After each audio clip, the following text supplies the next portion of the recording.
potensi beban bagi masyarakat. Kebijakan baru ini, seperti kenaikan PPN, dapat meningkatkan biaya hidup. Yang mana orang-orang lagi protes sekarang itu adalah PPN naik. Dan kalau kalian nanya apakah gua setuju PPN naik? Tentu saja tidak.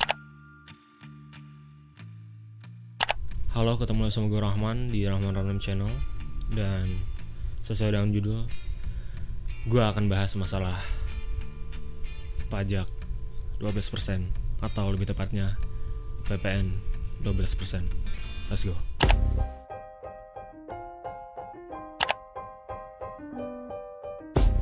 Pajak 12% itu ada aturannya, yang mana aturan itu diambil atau ditetapkan di dalam Undang-Undang nomor 7 tahun 2021 tentang harmonisasi peraturan perpajakan. Kalau kalian mau baca undang-undangnya, gue akan taruh di deskripsi video, dan gue akan ringkasin bagi kalian yang nggak tahu dan ya mungkin orang awam apa sih isi undang-undang tersebut gitu.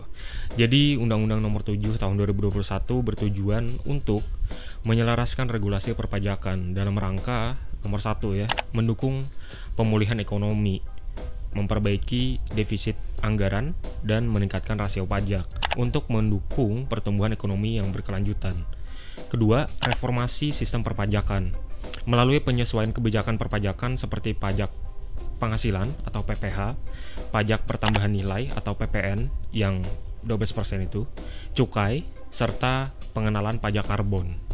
Kepastian hukum dan keadilan, nomor 3-nya, mewujudkan sistem perpajakan yang adil dan meningkatkan kepatuhan sukarela wajib pajak. 4. Inovasi administrasi, yang mana di undang-undang ini diatur bahwa integrasi nomor induk kependudukan atau NIK sebagai nomor pokok wajib pajak, yang mana NIK itu nanti akan jadi satu gitu loh, terintegrasi jadi sebagai nomor wajib pajak gitu. Jadi undang-undang ini ada baik dan buruknya gitu.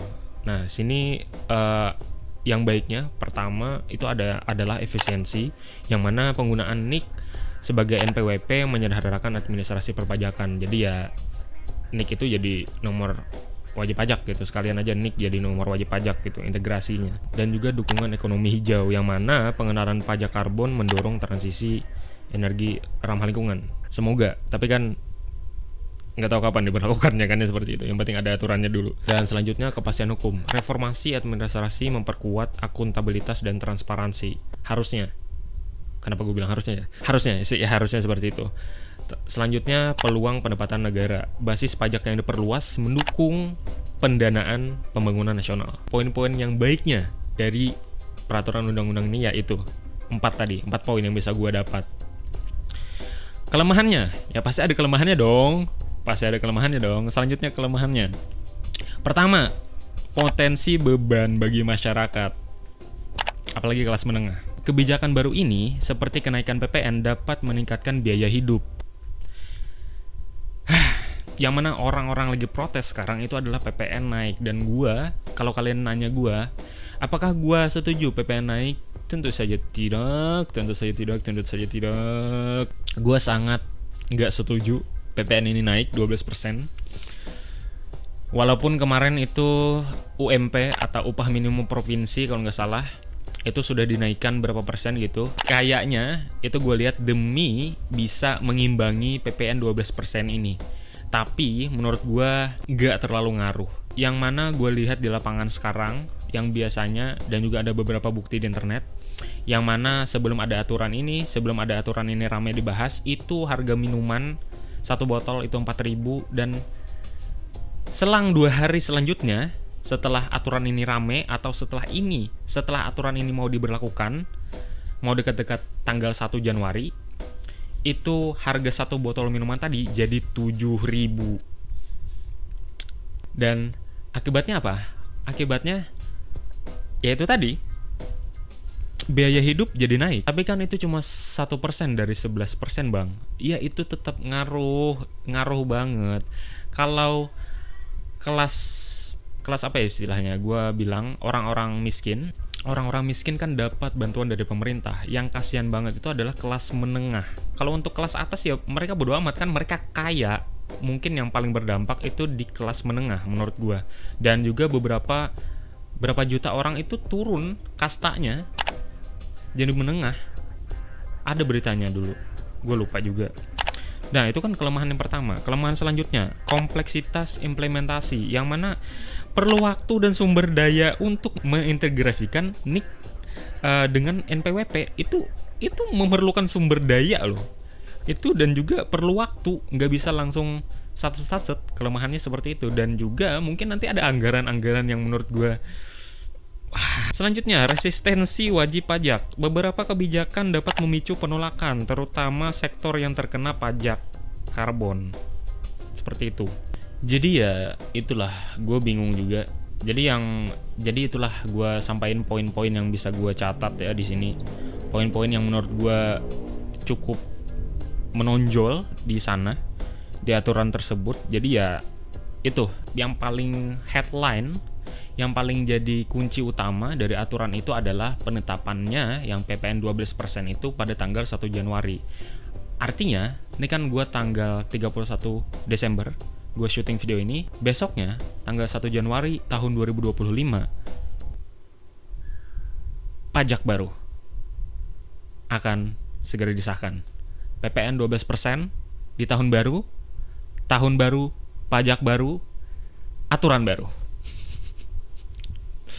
Jadi dengan adanya aturan ini, ditambah dengan berita-berita koruptor yang vonisnya lumayan ringan, dengan apa yang dia korupsi 300-an juta, ratusan juta, jadinya orang marah gitu. Ditambah dengan adanya data yang bocor bahwa koruptor dapat BPJS kesehatan yang ditanggung pemerintah.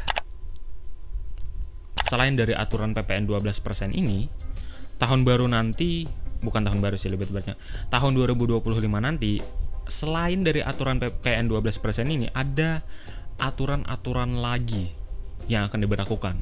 Pertama tadi, PPN 12%, yang udah gue jabarin.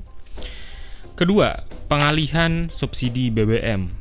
Pemerintah berencana mengubah skema subsidi BBM bagi masyarakat non-penerima subsidi.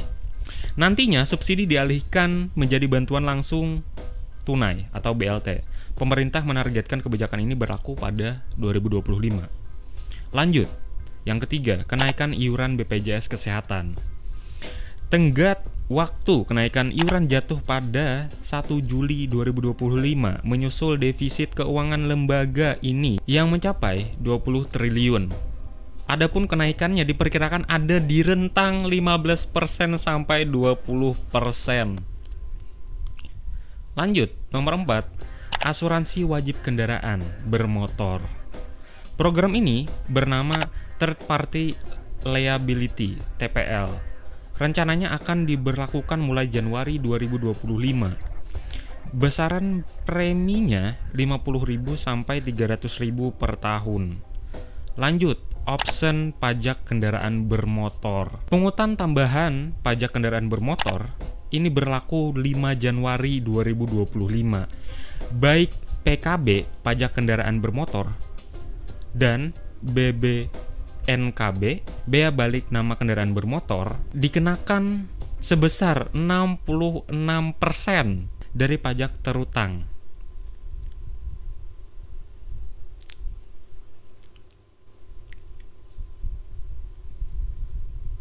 Wow, tahun baru, pajak baru, aturan baru.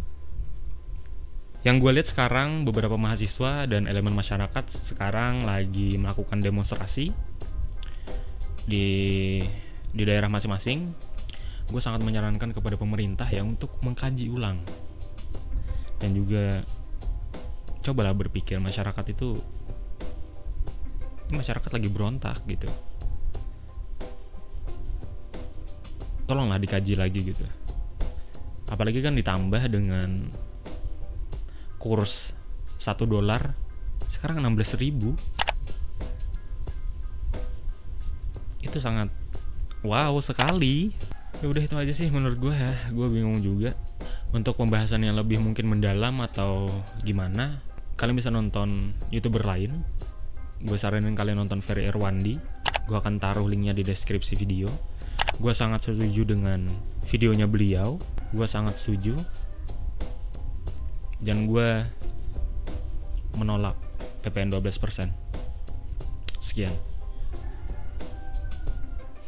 Jangan lupa untuk like, comment, share, dan subscribe. Dan thanks for watching. Bye.